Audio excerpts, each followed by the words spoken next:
Selamat pagi Bante. Selamat pagi Kami Pak Rianto. ketemu Ya, lagi dengan Bante. baik. Biasa kalau ketemu Bante itu ingin diskusi Bante, Ya. diskusi dhamma ya. Bante, di dalam Buddhisme itu kan ada beberapa ajaran atau doktrin yang fundamental sekali yang diajarkan Sang Betul. Buddha. Dan salah satunya ini adalah tentang karma Bante. Betul, ya. Apa sih karma ini Bante? Supaya orang-orang pada makin jelas gitu loh Bante. Iya. Hmm. Ya, memang salah satu ajaran Sang Buddha yang sangat fundamental Iya Bante. yang ditunjukkan oleh Sang Buddha adalah tentang karma, atau dalam bahasa Pali adalah kamma. Jadi kita secara umum lebih mengenal istilah karma, Iya. yang itu adalah bahasa Sanskerta, yang artinya sama dengan kama. Sebenarnya kama atau karma itu sendiri artinya adalah perbuatan. Sekedar perbuatan Bante. Ya, perbuatan. Tetapi tentu dalam Buddhism dikatakan sebagai perbuatan karena ada niat, ada kehendak. Ya. Jadi Sang Buddha pernah menyampaikan cetanahang bhikkhave kammang vadami. Jadi wahai para biku, saya katakan bahwa niat atau kehendak itulah yang disebut sebagai karma. Oh ya. Artinya yang menentukan apakah itu adalah karma, perbuatan atau tidak adalah niat. Iya. Kalau seseorang tidak memiliki niat, yaitu tidak sebagai sebuah karma. Dan karma, baik dan buruknya, atau perbuatan atau karma dikatakan baik atau buruk juga tergantung kepada niatnya. Niat Bante, berarti Ya. krusial itu di sini itu adalah niat kehendak. Sebenarnya niat itu adalah karma.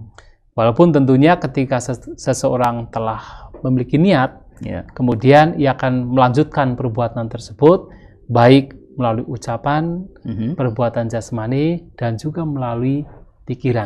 Bante ya. Tapi yang mengawali adalah niat terlebih dahulu. Kemudian termanifestasi ke dalam ucapan, perbuatan jasmani, dan juga ke dalam pikiran itu sendiri. Sebentar Bante, Ya. supaya lebih jelas lagi terkait niat itu tadi. Iya. Kira-kira contoh perbuatan yang misalnya didasari oleh niat dan tidak didasari oleh niat itu seperti apa Bante? Apakah sesuatu yang misalnya dilakukan tanpa kesengajaan itu adalah perbuatan yang mungkin tidak didasari niat, atau seperti apa Bante ini supaya jelas ini, karena ini kan yang krusial poinnya itu adalah Betul. niat. Iya. Sebenarnya semua perbuatan itu adalah berangkat dari niat. Karena pikirannya menggerakkan. Iya. Ya kan? Hanya saja niat di sini bisa berbagai macam. Kadang orang berpikir begini, dari apa yang tampak, kelihatannya seseorang misalnya adalah mengambil apa yang tidak diberikan, atau dengan kata lain mencuri, begitu kan? Nah, tetapi niat orang tersebut memindahkan barang atau mengambil apa yang bukan miliknya, itu yang menentukan apakah perbuatan tersebut dikatakan sebagai mencuri atau bukan mencuri. Nah, kalau kemudian seseorang punya niat, tahu, oh ini adalah milik orang lain. Kemudian punya niat bahwasanya dia ingin menjadikan barang tersebut sebagai miliknya. Tanpa izin, ya, tanpa memberitahu terlebih dahulu. Dan kemudian punya yaitu usaha, apakah usaha tersebut adalah dia sendiri yang mengambil atau mungkin minta orang lainnya mengambil, dan dari usaha kemudian barangnya berpindah. Nah, ketika ada niat demikian, itu adalah pencurian. Tapi kalau kemudian seseorang misalnya melihat ada benda milik orang lain yang dia memindahkan atau memasukkan ke dalam poketnya, tetapi sebenarnya punya niat nanti ketika ada yang kehilangan, dia akan memberikan daripada nanti ini diambil sama orang lain kemudian bisa hilang. Kemudian dia berniat untuk menyimpankan saja. Walaupun seakan-akan itu mengambil yang tidak diberikan karena niatnya adalah untuk memproteksi, itu bukan sebagai pencurian. Nah, tetapi setiap perbuatan adalah karena niat. Kalau kita mengatakan sengaja atau tidak sengaja, nah ini Bante, ini yang sedikit orang mungkin bingung di sini. Betul, iya. Ya di sini tergantung juga pada niat, ya tetap adalah sebagai perbuatan. Entah itu sengaja maupun tidak disengaja. Entah itu sengaja atau tidak disengaja, tetap itu adalah perbuatan kalau sudah ada niat. Hanya saja dari niat tersebut itu akan menentukan dia melakukan perbuatan yang kelihatan oleh orang sebagai perbuatan ini atau tidak. Misalnya begini, Misalnya ada seseorang membawa misalnya pisau tajam gitu kan.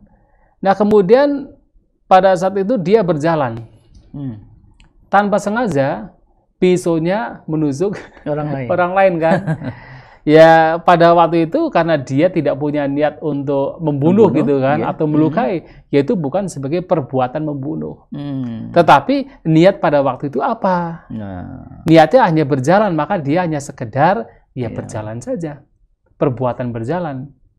Perbuatan misalnya menuju ke suatu tempat, tapi bukan sebagai pembunuhan. Karena apa?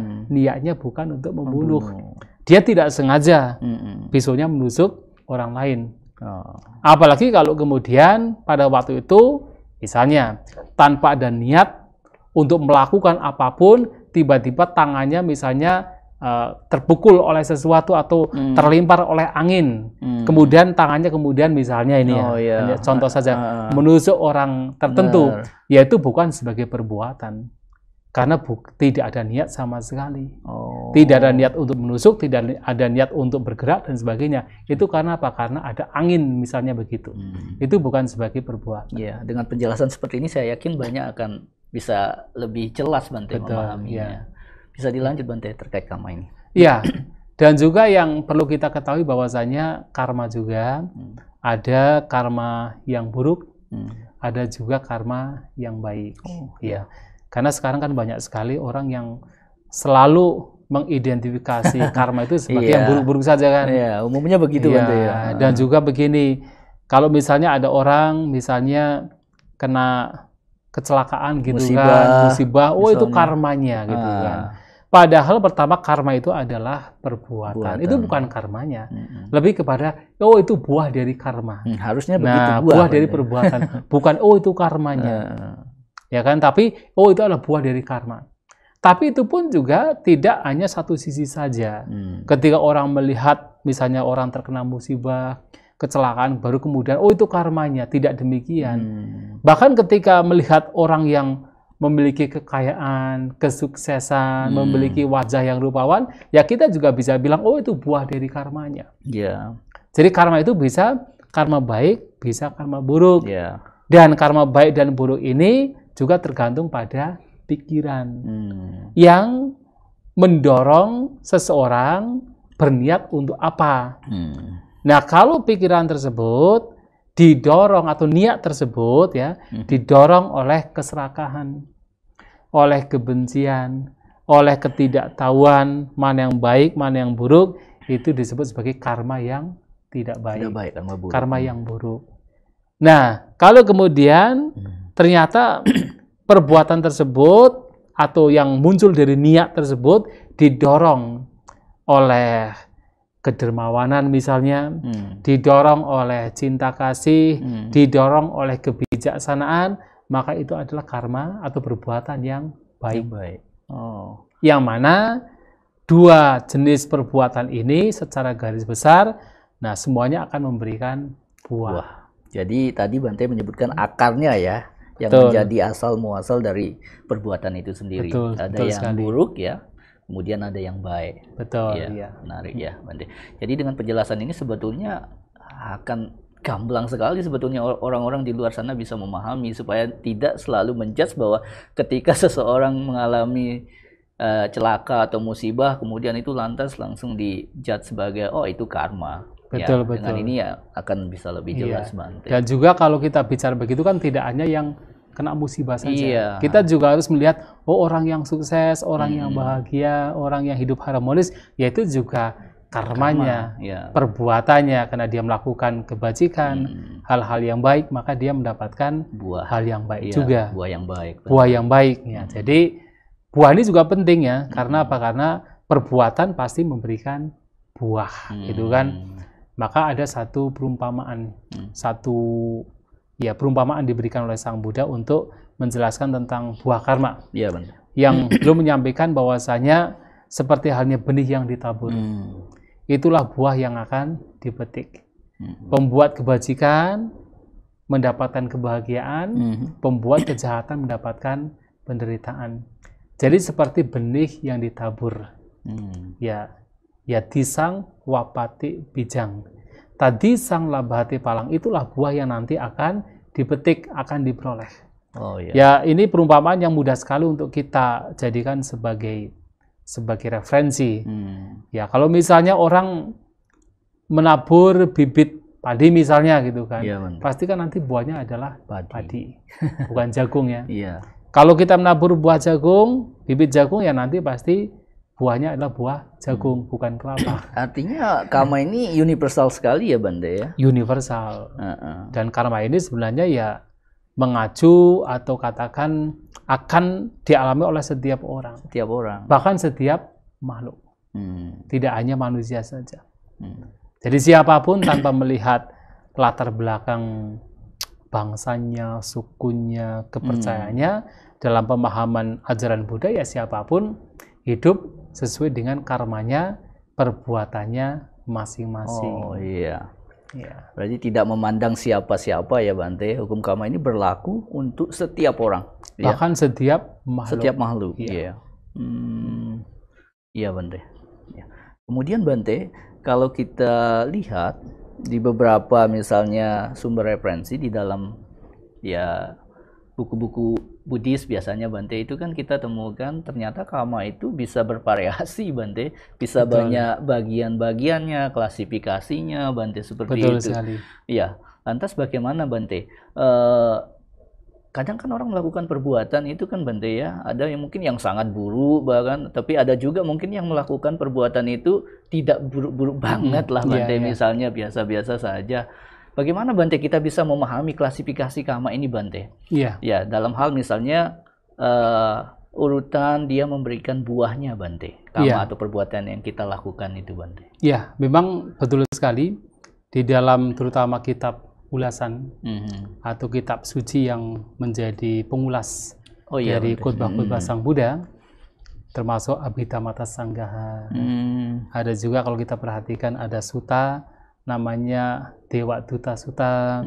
Nanti kitab ulasannya itu memberikan penjelasan mengenai ada perbuatan-perbuatan yang sifatnya sangat kuat, sampai kemudian ada perbuatan yang ringan. Nah, ada 4 jenis dalam hal ini. Ada 4 ya Bante? Ada 4 jenis. Jadi yang pertama adalah ada namanya Garuka Kama. Garuka ya. Garuka Kama. Garuka Kama. Kama adalah perbuatan, Garuka adalah berat. Berat. Perbuatan yang berat.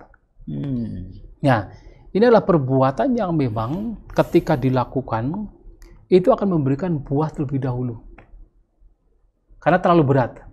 Artinya dia ini Bante karena saking beratnya dia punya potensi untuk memberikan buah sesegera mungkin. Sesegera mungkin dan bahkan yang paling duluan. Paling duluan. Paling duluan. Baik di kehidupan ini juga Bante. Bahkan kehidupan sekarang.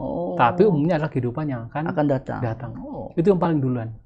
Ya ibaratnya kalau kita bicara misalnya kita melempar batu dari atas ke bawah. Dari ada berbagai macam batu, yang paling turun duluan yang mana? Yang berat. Paling berat, benar. Nah demikian pula dalam hal ini juga sama. Jadi dari berbagai macam perbuatan, nanti yang akan muncul duluan sebagai buahnya adalah yang paling berat. Nah ini juga ada 2. Garuka ini ada 2. Ya Bante. Jadi kusala garuka kama dan aku salah garuka kama. Aku salah. Oh ya. Iya. Jadi perbuatan-perbuatan yang berat yang sifatnya baik dan perbuatan-perbuatan yang berat yang sifatnya buruk. Nah, kalau yang baik ini adalah ketika kita mempraktikkan meditasi misalnya, ya, terutama adalah meditasi samatha, kemudian kita mencapai jhana, tingkat konsentrasi yang tinggi, bahkan kita bisa katakan mencapai sampai mastery, wasi ya. Jadi bisa keluar masuk kapanpun yang kita inginkan. Nah itu adalah perbuatan baik yang sangat berat atau sangat tinggi, kuat lah ya, sangat kuat. Paling kuat. Dan ini akan memberikan buah terlebih dahulu ketika ini muncul. Nah ini yang baik. Jadi kalau orang mencapai, terutama adalah pencapaian jhana. Karena untuk mencapai jhana sesuatu yang tidak mudah. Benar. Karena apa? Harus memiliki sila yang baik, memiliki indriya sangwara, pengendalian indera, hidup dengan rasa puas, punya sati sampajanya, baru kemudian mengembangkan batinnya, melenyapkan 5 rintangan batin, mencapai pencapaian jana. Maka ketika ini dicapai, wah ini menjadi sebuah perbuatan baik yang sangat-sangat berat atau sangat tinggi, sehingga ini akan juga berbuah terlebih dahulu. Tapi ada juga, yaitu aku salah garuka kama. Ini perbuatan buruk yang berat tapi negatif buruk ya, jadi buruk ya. Nah itu juga bahaya. Bahkan ini lebih bahaya daripada yang kalau yang tadi berat, yang baik kan itu luar biasa kan. Nah ini bahaya sekali. Karena bisa juga kekuatan ini lebih kuat daripada walaupun orang mungkin sudah pernah mencapai jana. Tapi kalau kemudian yang buruk ini dilakukan, itu bisa berbuah lebih dahulu. Yang buruk ini adalah yaitu membunuh ayah. Membunuh ibu, ayah kandung dan ibu kandung, ibu kandung, ayah kandung dibunuh. Kemudian juga membunuh seorang suciwan, ini seorang arahanta. Seorang yang sudah mencapai tingkat kesucian arahat. Ya mereka kan punya katakan kualitas batin yang sangat luar biasa, sangat agung, yang ketika mereka masih hidup bisa memberikan yang terbaik untuk manusia, bahkan para dewa. Kalau kemudian dibunuh, orang yang membunuh ini melakukan perbuatan buruk yang sangat berat. Baik. Nah, kemudian juga adalah melukai seorang Buddha. Seorang Buddha yang keempat. Kenapa sang Buddha tidak membunuh seorang Buddha? Tidak, karena tidak ada satupun manusia, bahkan para dewa atau Brahma yang bisa membunuh sang Buddha. Tidak ada. Tapi kalau melukai masih bisa. Tapi untuk melukai sang Buddha juga harus punya apa? Kekuatan, kesaktian.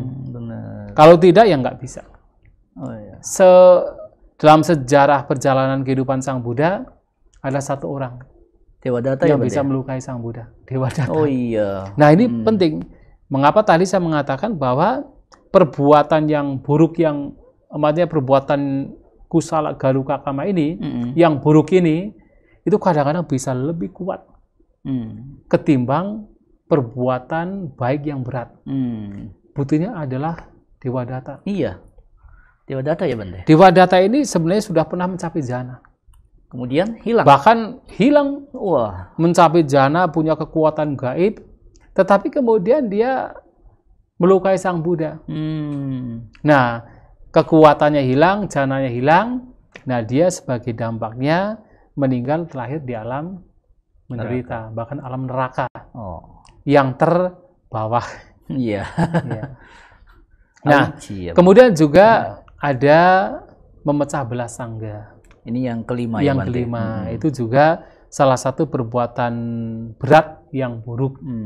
Tapi yang bisa memecah belah sangga itu hanya para biku. Sebenarnya para berumah tangga, para samnera nggak bisa memecah belah sangga. Mungkin mereka bisa, maksudnya mereka itu bisa katakan berucap yang buruk, memfitnah biku tertentu, mengadu domba, bisa. Tetapi sebenarnya walaupun mereka melakukan demikian itu perbuatan buruk. Tapi bukan termasuk sebagai perbuatan buruk yang berat ini. Sangga beda, bukan. Atau memecah belah sangga itu bukan. Yang bisa memecah belah sangga adalah para biku. Di komunitasnya mereka. Betul.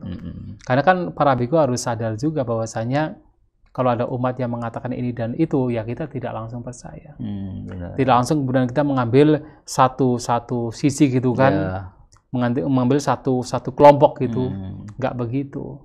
Tapi harus diselesaikan, dibicarakan. Nah, sehingga ketika ada sangga yang terpecah itu karena apa? Bikunya sendiri. Nah, ini merupakan aku salah garuka kamu. Itu yang pertama.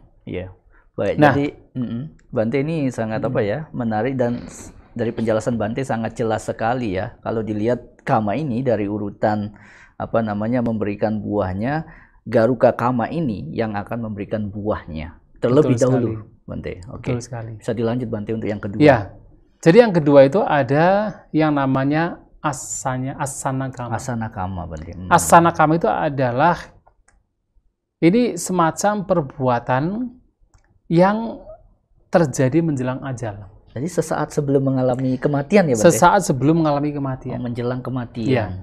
Jadi kalau di dalam ajaran Buddha itu ada satu, katakan gambaran, atau satu pemikiran yang terjadi sebelum ajal tiba. Ketika seseorang mengalami namanya cuti cita. Artinya batin sebelum terlahir di alam lain. Betul-betul batin terakhir, pikiran terakhir sebelum mengalami kelahiran. Itu disebut sebagai asana kama. Nah, ini sangat menentukan. Kalau yang garuwa kama tidak ada, maka asana kama ini yang menentukan. Mengambil tempat untuk berbuah. Nah, jelas dalam hal ini adalah begini. Ketika seseorang menjelang kematian, barangkali dia itu punya pemikiran tertentu. Pemikiran ini maksudnya gambaran ya, Bante? Bukan gambaran. Jadi ada tiga yang menentukan. Yang pertama adalah kama. Kama kan perbuatan. Jadi gambaran tentang apa yang telah dia perbuat. Maksudnya gambaran dalam artinya dia ingat dengan perbuatan tertentu. Ini presentasi pada batinnya menjelang kematian itu. Betul. Jadi dia ingat sebuah perbuatan yang dia lakukan. Pernah dilakukan sebelumnya. Iya. Misalnya dia itu pernah melakukan berdana. Nah, kemudian ketika dia mau meninggal, dia ingat dengan perbuatan dia berdana. Ini bisa membawa kepada pikiran yang baik. Nah, sebagai buahnya bisa terlahir di alam yang lebih baik. Lebih baik, Bante, ya. Nah, ini yang dilakukan oleh Raja Asoka. Jadi Raja Asoka ini seperti yang kita ketahui, dia ini adalah seorang raja yang awalnya sebelum punya keyakinan terhadap ajaran Sang Buddha, dia itu kan banyak melakukan kejahatan. Iya. Membunuh banyak orang ya. Nah, suatu kali ketika ia bertemu dengan seorang samanera, akhirnya punya keyakinan terhadap Buddha, Dhamma, dan Sangha. Nah, dari situlah kemudian ia berbuat banyak kebajikan. Nah, dikatakan setiap perbuatan bajik yang dia lakukan, nah dia ini meminta kepada seseorang untuk mencatat. Nah, pada saat dia menjelang kematian, itu dibacakan supaya diingat kembali. Nah, ketika dibacakan, ingat, oh saya pernah melakukan perbuatan bajik seperti ini, pernah seperti membangun stupa, ribuan stupa, pernah menyokong sangga, pernah menjadi supporter atau yang mendukung dalam sanggayana atau dalam konsili sangga. Nah, seperti itu dicatat, dibacakan menjelang kematian. Ketika dia ingat dengan perbuatan-perbuatan tersebut, nah dia memiliki pikiran yang baik dan terlahir di alam yang bahagia. Penting sekali ini untuk diketahui. Ini penting. Iya. Tapi ada yang kemudian memiliki gambaran simbol dari perbuatan yang pernah dia lakukan. Disebut sebagai kama nimita. Ini bukan ingatan. Tapi perbuatan yang pernah dia lakukan itu memberikan simbol. Simbol. Misalnya apa? Kasus pada zaman Sang Buddha itu ada seorang bernama Cunda. Cunda yang jagal itu apa, Bante? Iya, betul. Dia penjagal yang suka membunuh babi. Ya. Kemudian pada saat dia meninggal itu dia melihat seperti pisau tajam. Kemudian dia juga ingat gambaran-gambaran tentang alat yang digunakan, alat-alat yang digunakan gitu kan. Bahkan kemudian dia seakan-akan seperti dibunuh. Pada saat mau meninggal dunia dia juga dirinya seperti babi yang dibunuh, dia ngorok begituan. Nah, itu ada namanya kama nimita. Kama nimita ya, Bante. Jadi memberikan sebuah simbol gitu kan. Simbol dari perbuatan-perbuatan yang pernah dia lakukan. Jadi kalau orang yang suka membunuh, barangkali simbolnya adalah melihat benda-benda tajam. Iya. Kan begitu. Pisau dan sebagainya gitu ya, Bante. Mungkin kalau orang yang suka melakukan kebajikan, nanti simbolnya misalnya melihat taman-taman dan sebagainya gitu. Nah, seperti itu disebut kama nimita. Itu juga menjelang ajal. Ajal ya, muncul harus kesadarannya. Iya, kesadaran itu pada saat menjelang ajal. Pada thought prosesnya. Makanya kadang-kadang kalau kita melihat orang meninggal, kadang-kadang kan ya seperti kayak melihat sesuatu teriak-teriak dan sebagainya kan. Itu barangkali juga karena ada pemikiran, gambaran menjelang ajal. Nah, itu yang kedua. Yang ketiga adalah gati nimita. Adalah gambaran tentang kemana dia akan dilahirkan. Itu berarti ini Bante tujuan ya? Tujuan kemana dia akan dilahirkan kembali. Betul. Jadi dalam hal ini misalnya apa? Misalnya kalau orang itu nantinya akan terlahir di alam manusia. Yang dia lihat itu seperti apa? Dia itu berada di rahim. Rahim ya. Jadi sebelum meninggal dia itu merasa seakan-akan berada di rahim seseorang. Tapi kalau kemudian dia itu akan terlahir di alam neraka.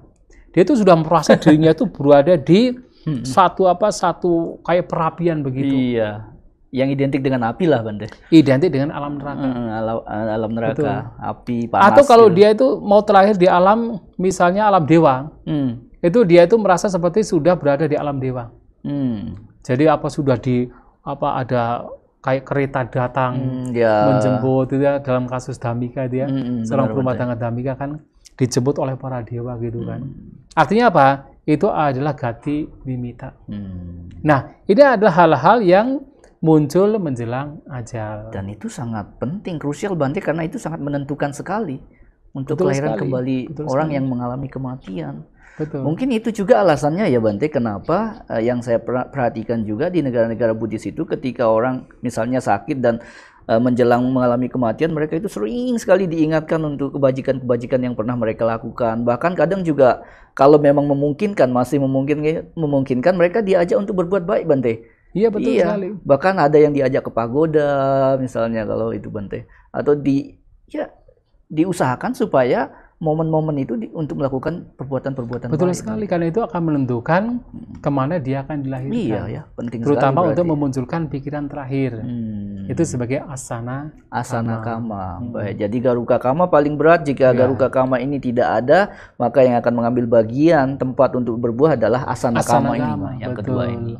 Baik, nah, kemudian itu yang kedua kan. Yang ketiga ada namanya disebut acina kama. Acina. Atau juga disebut sebagai bahula kama. Adalah perbuatan yang diulang-ulang. Kebiasaan gitu ya, kebiasaan. Bante? Perbuatan yang diulang-ulang. Kebiasaan. Apa itu perbuatan yang baik atau perbuatan yang buruk. Kalau diulang-ulang itu akan menjadi sebuah watak. Menjadi kebiasaan. Kalau kita selalu melakukan misalnya pencurian, ya bisa juga menjadi watak. Dia suka mencuri, kita suka mencuri. Kalau kita suka berdana, ya kita itu menjadi watak juga. Maka kita akan suka berdana. Itu juga baik juga, bagus juga. Makanya ada yang menganjurkan bahwasanya lakukan perbuatan itu lagi dan lagi. Terutama kalau kita bicara kebajikan. Kenapa? Walaupun itu mungkin perbuatan tersebut katakan sifatnya sedikit ya. Misalnya orang berdana hanya satu gumpalan nasi misalnya begitu ya, nggak apa-apa. Itu lakukan lagi dan lagi supaya menjadi watak. Ini juga sangat menentukan nanti ketika seseorang menjelang atau seseorang kemana akan dilahirkan. Nah, jadi ada satu kalimat yang diberikan Sang Buddha. Punyance purizo kaira tenak punang. Kalau seseorang melakukan kebajikan, maka lakukan itu lagi dan lagi. Secara continuous. Agar menjadi sebuah kebiasaan. Menjadi sebuah watak. Dan ini juga menjadi satu yang menentukan buah yang akan diterima ketika dia apakah dalam kehidupan sekarang, terutama adalah dalam kehidupan yang akan datang. Nah, maka kalau kita bicara demikian, ya kita harus tahu bahwa yang harus kita kerjakan, kita berbuat adalah yang baik-baik supaya menjadi sebuah watak. Nggak apa-apa walaupun kecil, tapi itu diulang-ulang. Jadi seperti kalau Sang Buddha juga memberikan sebuah perumpamaan, seperti hanya satu katakan galon gitu kan, walaupun diisi dengan air setetes demi setetes, nanti juga akan penuh. Nah demikian pula, walaupun itu perbuatan yang kecil, jangan diremehkan. Kalau itu dilakukan lagi dan lagi, itu juga akan memenuhi galon memenuhi tempat di mana air disimpan. Nah, itu adalah yang ketiga ya Bante. Sebentar Bante, ini sangat menarik sekali ya pembahasan tentang kama berdasarkan urutan memberikan buahnya Bante. Jadi memang mungkin untuk orang-orang di luar sana juga perlu untuk memahami ini Bante. Karena ketika orang misalnya oke lah di kehidupan ini mereka tidak punya garuka kama ini ya, kama yang sangat berat ini. Kemudian mereka juga tidak punya itu tadi misalnya asana kama ya Bante, kama menjelang mereka mengalami kematian. Tetapi kebiasaan ini perlu juga diperhatikan mulai sekarang berarti Bante. Jika ada kebiasaan-kebiasaan buruk mungkin itu perlu ini Bante dirubah berarti untuk ke arah yang lebih baik, karena ini menentukan sekali. Jangan-jangan nanti ketika kita menjelang kematian dia karena kebiasaan ini yang muncul dan akan mengambil bagian untuk berbuah Bante. Bahkan kalau kita bisa boleh mengatakan, bahkan apa yang akan muncul pada saat menjelang kematian itu biasanya adalah kebiasaan. Biasanya, walaupun tidak harus juga, tapi biasanya kebiasaan. Mengapa saya mengatakan tidak harus juga? Karena kalau contoh Ratu Malika Bante, dia kan sudah banyak berbuat kebajikan toh. Suka berdana kepada biku, kepada Sang Buddha gitu kan. Tapi kemudian setelah pada saat dia menjelang kematian, ingat dengan satu perbuatan yang buruk, ya kan? Yang dia melakukan kejahatan kan, dia terakhir di alam neraka. Tapi hanya 1 minggu. Kemudian karena kebajikannya, dia terakhir di alam surga. Nah, tetapi biasanya yang muncul adalah karena apa? Kebiasaan. Kalau kita terbiasa melakukan hal yang baik, itu yang nanti akan muncul. Pada saat menjelang kematian. Kalau kita terbiasa melakukan hal yang buruk itu juga yang muncul menjelang kematian. Maka kita harus banyak melakukan kebajikan, dijadikan sebagai kendaraan, dijadikan sebagai habit, agar itu menjadi watak, dan ketika menjelang kematian itu yang memungkinkan untuk bisa berbuah, muncul pada saat menjelang kematian. Dan itu sangat penting bagi kita. Pertama Garuka, kedua asana, ketiga acina, dan yang keempat apa? Nah, yang keempat itu adalah katata kama. Nah, ini adalah karma yang paling ringan. Di antara keempatnya ini yang paling ringan. Karena karma ini disertai dengan kehendak yang tidak kuat, lemah ya. Yang lemah. Ya, kalau kita boleh memberikan sebuah contoh adalah misalnya pada saat kita itu berjalan, kita sambil makan begini, kemudian melihat anjing di pinggir jalan, kita lempar makanan kita untuk diberikan ke anjing. Itu kan sesuatu perbuatan yang didasari niat yang tidak begitu kuat. Berbeda kalau misalnya kita mau pergi ke panti asuhan. Beberapa hari sebelumnya kita sudah mempersiapkan. Pokoknya di hari Minggu ini kita akan pergi ke panti asuhan. Apa yang akan kita bawa? Kemudian dipersiapkan sedemikian rupa. Itu kan merupakan niat yang sangat kuat kan? Nah, tetapi yang ini berbeda. Punya niat yang sebenarnya tidak begitu kuat.